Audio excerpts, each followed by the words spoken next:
अस्सलाम वालेकुम दोस्तों, कैसे हैं आप सब। मैं हूं आपके हैदर अली शाह, आप देख रहे हैं हैदर्स डिवाइन गोट। तो दोस्तों आज का टॉपिक हमारा ये है कि किस बकरियां जो हैं उनको मोटा करने के काफ़ी सवाल आते हैं हमारे पास कि भाई बकरी को मोटा करना है आपने। तो सबसे पहली चीज़ तो दोस्तों आप लोगों को ये समझनी होगी कि बकरी को मोटा करना क्यों है। आया कि आपने बकरी कुर्बानी के लिए रखी है या आपने बकरी ब्रीडिंग के लिए रखी है। अब मिसाल के तौर पर अब ये मेरी बकरी है, अब आप देख सकते हैं इसकी कंडीशन, ये देख सकते हैं, और ये लगी हुई नहीं है, ये देख सकते हैं आप इसकी कंडीशन देख रहे हैं, कमर का साइज़ देख रहे हैं आप इसकी, सही है, ये कमर का साइज़ है। और ये बकरी का देख सकते हैं आप, ये सीना दिखाऊंगा इसका आपको। अब ये क्या वजह है इसकी इतनी मोटी क्यों करी है मैंने इसको, इसलिए मैंने इसको इतना मोटा करा है कि इस बकरी को मैंने अब कुर्बान करना है। मैंने इस बकरी के बच्चे नहीं लेने क्योंकि ये बकरी नहीं लग पा रही। 2-3 दफ़ा लगा के देखी, इस बकरी के साथ प्रॉब्लम हो गई है जो कि अब नहीं लग सकती। इसकी ट्रीटमेंट करनी पड़ेगी, इसको भूखा रखना पड़ेगा और इसको बहुत ज़्यादा इसको पतला करना पड़ेगा मुझे, जिसके लिए इसको लगवाना पड़ेगा। वो काम मुझसे होगा नहीं क्योंकि ये बकरी मेरी बहुत पुरानी है, तो मुझसे दाना इसका रोका नहीं जाता। खाने में बहुत ज़्यादा अच्छी है ये, तो इसलिए फिर मैंने इसको सोचा कि यार इसको कुर्बान कर देते हैं, इसको तैयार करते हैं बकरों की तरह और इसको हैवी वेट कर देते हैं। तो मैंने इसको हैवी वेट कर दिया। ये चीज़ लॉजिक समझ आ रही है सबके कि भाई अब कुर्बानी नहीं करनी, तो इसको मैंने अपना इसको ब्रीडिंग नहीं लेनी तो कुर्बानी करनी है, तो मैं इसका गोश्त मीट वेट जो है वो बढ़ा रहा हूँ। इसी के साथ साथ ये दूसरी बकरी खड़ी है, अभी ये 2 दांत की हुई है, अभी इसको लगवाना है, सही है। अभी इसको हीट पर लाएंगे फिर इसको लगवाएंगे। अब आप ये देखिए, ये बिल्कुल नॉर्मल कंडीशन में है, ना इसकी हड्डियाँ निकली हुई हैं कहीं से, सही है। तकरीबन कैटेगरी अभी ये तकरीबन कैटेगरी जो है 3.5 में है, ना ये 4 है ना 4.5 है, ये 3.5 में है। उसकी वजह यह है, इस बॉडी स्कोर इसका, उसकी वजह यह है दोस्तों कि ये बिल्कुल इस वक्त ओके है। ना इसकी हड्डियाँ कहीं से निकली हुई हैं, ना इसकी पसलियाँ नज़र आ रही हैं, समझ रहे हैं, और ना ये एक्स्ट्रा मोटी है, ना इसकी कमर पे बहुत ज़्यादा गोश्त है, ना इसके सीने में बहुत ज़्यादा गोश्त है। अब मसला ये मैं इसको आपके सामने है कि इसको मैं जो है मोटा नहीं करूँगा इससे ज़्यादा, कि अब मैं इसको मोटा क्यों करूं, क्योंकि अगर मैं इसको ज़्यादा मोटा कर दूंगा तो फिर इसके साथ प्रॉब्लम यही होगी, लगने में प्रॉब्लम होती है बकरियों को, सही है।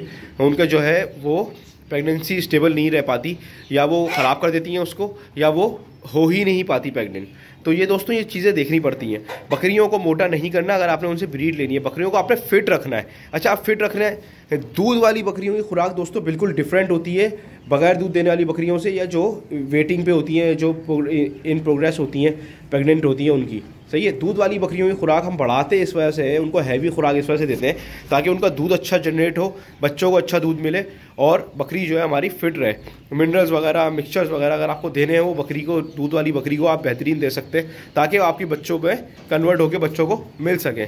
इसके साथ साथ दोस्तों आप देख सकते हैं ये दोनों बहन भाई हैं। बकरा हैवी हो रहा है माशाल्लाह से, बकरे का जो है वज़न आहिस्ता आहिस्ता इंक्रीज़ हो रहा है, बकरी का नहीं हो रहा, जबकि दाना आपको सामने है, मैं यही दाना खिलाता हूँ, सही है।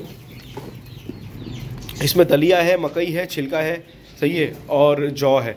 जौ भी थोड़ी क्वांटिटी में, ज़्यादा क्वांटिटी में नहीं है क्योंकि बकरों को अक्सर सर्दी हो जाती है, और बकरियों को अगर आप दूध वाली बकरियों को जौ खिलाएंगे तो उनका दूध जो है वो गाढ़ा हो जाएगा, सही है दोस्तों। तो आपने ये करना है कि बकरी को हैवी वेट नहीं करना है। जैसे नॉर्मल वंडा है मैंने लगाया हुआ, ये करना है, ये दे दें उसको वंडा, जो खाली बकरी है आपने उसको ये हल्का वंडा रखना है। नॉर्मल हल्का भी नहीं है, नॉर्मल है, मतलब इसमें दलिया भी है, इसमें कार्ब्स भी हैं, इसमें प्रोटीन भी है, इसमें फाइबर भी है, इसमें है, ओके है। अगर इसमें आप मिनरल मिक्सचर का 1 चम्मच डाल दें तो और आला हो जाएगा, सही है। ये हो गया वंडा जो नॉर्मल बकरी को आपकी बेहतरीन कर देगा। इस बकरी को कोई फार्मूला नहीं देता हूँ, सिर्फ ये वंडा खिलाता हूँ मैं, आपके सामने है ये, सही है। सिर्फ ये वंडा खिलाता हूँ अच्छी क्वांटिटी में, मतलब इतनी क्वांटिटी में खिलाता हूँ जब तक इसका पेट नहीं भर जाता, तो जब तक खिलाता हूँ तो उससे आप देख सकते हैं रिजल्ट कैसा है, सही है, बकरी पे। और ख़ास तौर से दूसरी बकरी पे क्या है, मैं इस पर कोई फार्मूला नहीं लगा रहा हूँ अभी, कोई भी मैं इसको जो है दूध या घी इस तरह की कोई चीज़ नहीं देता जिससे इसका फैट बढ़े और इसको आगे जाके प्रेगनेंसी में कोई इश्यूज़ आए, सही है। इसी तरह से बकरे को मैं देता हूँ तो बकरे की जाहिर सी कंडीशनिंग आहिस्ता आहिस्ता चेंज होती जा रही है, मैं उसके सामने फार्मूले लगाता जा रहा हूँ। तो दोस्तों ये करना है, बकरी को नॉर्मल ग़िज़ा पे रखना है, अच्छी ग़िज़ा दें बकरी को, कोशिश करें फ्रूट्स और जो है वेजिटेबल्स जो है, वेजिटेबल्स और फ्रूट्स जो है वो आप कोशिश करें कि इनको ज़्यादा खिलाएं बकरियों को, ताकि इनके अंदर मल्टीविटामिन्स की और मिनरल्स की कमी ना हो, सही है दोस्तों। तो ये आपने करना है, बकरी को ओवर वेट नहीं करना। अगर ब्रीडिंग लेने वाली बकरी है, ब्रीडिंग लेने वाली बकरी को आप ओवर वेट करेंगे, आप नुकसान उठाएंगे, बाद में आप बोलेंगे हैदर भाई बकरी लग नहीं रही है, क्या करें, सही है दोस्तों। तो हमने अपनी गलतियों से सीखा है, अपनी मिस्टेक से सीखा है, तो हम वो मिस्टेक आपके साथ शेयर करते हैं। तो अगर वीडियो अच्छी लगे लाइक करें, कमेंट करें, शेयर करें, सब्सक्राइब करें। फिर मिलता हूँ इंशाल्लाह किसी अच्छी वीडियो में। मैं हूँ आपके हैदर अली शाह, आप देख रहे हैं हैदर्स डिवाइन गोट। अल्लाह हाफिज़, अल्लाह हाफिज़।